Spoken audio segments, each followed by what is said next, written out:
মার্কিন president Donald Trump দাবি করেছেন বর্ধিত শুল্ক আরোপের অর্থ বিদেশি কোম্পানিগুলোকেই বহন করতে হবে, কিন্তু অর্থনীতিবিদরা বলছেন ট্রাম্পের দাবি অযৌক্তিক। শুল্ক আরোপের কারণে জামা, জুতা, খাবার, গাড়িসহ সবকিছুর দাম বাড়বে। গ্রাহকদেরই সেই বর্ধিত খরচ বহন করতে হবে। গণমাধ্যমগুলো বলছে যুক্তরাষ্ট্রের আমদানি শুল্ক কার্যকরের আগেই দেখা দিয়েছে ভোগ ব্যয় বৃদ্ধির সংখ্যা। নিত্য প্রয়োজনীয় পণ্যের পাশাপাশি বিলাসবহুল পণ্যও রয়েছে এই তালিকায়। যুক্তরাষ্ট্রের বাজারে সবচেয়ে বেশি দাম বৃদ্ধির সংখ্যায় আছে অটোমোবাইলস। প্রতি বছর প্রায় 53 লাখ গাড়ি তৈরি হয় কানাডা ও মেক্সিকোতে। এর 70% আমদানি করে যুক্তরাষ্ট্র। প্রতিবেশী দুই দেশের পণ্যে 25% শুল্ক আরোপের নেতিবাচক প্রভাব পড়তে পারে অটোমোবাইল খাতের পণ্যে। ফোর্ড, জেনারেল মোটরসের মতো একাধিক মার্কিন প্রতিষ্ঠানের কারখানা রয়েছে কানাডা ও মেক্সিকোতে। সেসব কারখানায় উৎপাদিত গাড়ি আবার রপ্তানি হয় যুক্তরাষ্ট্রে। ট্রাম্পের বর্ধিত শুল্ক আরোপের কারণে বেশি দামেই গাড়ি আমদানি করতে হবে যুক্তরাষ্ট্রের গাড়ি আমদানিকারক ও ডিলারদের।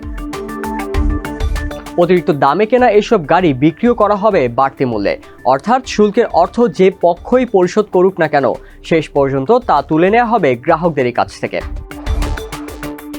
বর্তমান বাজারে $25,000 যে গাড়ি পাওয়া যায়, 4 ফেব্রুয়ারি পর সেই গাড়ির জন্য গ্রাহকদের খরচ বাড়তে পারে 25% বা অন্তত $6,450। S&P গ্লোবাল মোবিলিটি এর অটোমোটিভ অ্যানালাইসিসের নির্বাহী পরিচালক মাইক ওয়াল বলেন, এই 25% শুল্ক অটোমোবাইল শিল্পে নেতিবাচক চাপ তৈরি করবে। গাড়ির বাজারে হয়তো মূল্য তালিকা পরিবর্তন হবে না, তবে ডিসকাউন্ট কমাতে বাধ্য হবেন ডিলাররা। এই বাড়তি শুল্কের কারণে গাড়ির সরবরাহ কমবে, কিছু প্রতিষ্ঠান উৎপাদনও কমাতে পারে। এতে বাড়তে পারে গড় উৎপাদন খরচ। মার্কিন গাড়ি পার্টস রিটেইলার অটোজোনের সিইও ফিলিপ ড্যানিয়েল জানান, আমাদের উপর শুল্ক বসানো হলে সে বর্ধিত খরচ আমরা ভোক্তাদের উপরই চাপিয়ে দেব। যুক্তরাষ্ট্রের আইটি বিষয়ক ওয়েব পোর্টাল দ্য ভার্জের মতে, ট্রাম্পের বর্ধিত শুল্কের প্রভাব পড়বে প্রায় সব অটোমোবাইল কোম্পানির পণ্যে, বিশেষ করে কানাডায় তৈরি ফোর্ডের F সিরিজ ট্রাক ও মাস্ট্যাং, মেক্সিকো থেকে আসা মাজদা CX-50, জেনারেল মোটরস এবং স্টেলান্টিসের full size pick up truck, এমনকি টয়োটার RAV4 এর দামও বেশ খানিকটা বাড়বে। মাইক ওয়াল বলেন, যে কোনো পণ্যের দাম বাড়লে ক্রেতা কমে। গাড়ির ক্ষেত্রে হয়তো অনেকেই কম দামে পুরনো গাড়ির সন্ধান করবে, তবে পুরনো গাড়ির বাজারেও শুল্কের প্রভাব পড়বে। বৈদ্যুতিক গাড়ির ক্ষেত্রেও একই সমস্যা। রিভিয়ানের সিইও আরজে স্কারিঞ্জ বলেছেন, এই শুল্ক বৈদ্যুতিক গাড়ির শিল্পের জন্য বিশাল হুমকি।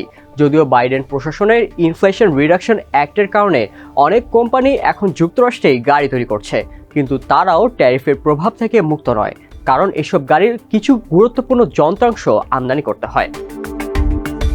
জার্মান অটোমোবাইল জায়ান্ট ভোক্সওয়াগেনের এক বিবৃতিতে জানানো হয়েছে, আমরা মুক্ত এবং ন্যায্য বাণিজ্যের পক্ষে জোরালো অবস্থানে আছি, তবে এ ধরনের ট্যারিফ আমাদের জন্য বড় চ্যালেঞ্জ।